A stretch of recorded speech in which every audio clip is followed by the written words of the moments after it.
சமாதானம் உனக்கு உண்டு பண்ணும்படியாக அவர் மேல தண்டனை விழுந்ததில்ல. அவரிடம் வாங்க. கண்ணீர்கள் வரும்போது அவரிடம் வாங்க. குழப்பங்கள் வரும்போது சமாதானத்தை கொடுக்கிறவரிடம் வாங்க. சமாதானத்தை உன்னை விட்டு எடுக்காதவரிடம் வாங்க.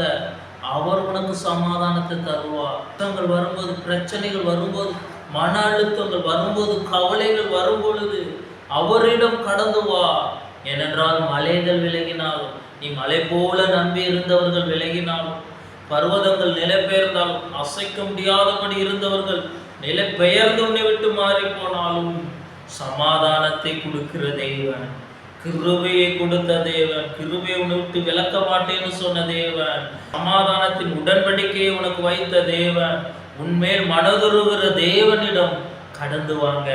அவர் உங்களுக்கு அவருடைய கிருபையையும் அவருடைய சமாதானத்தையும் தந்து உன்மேல் மன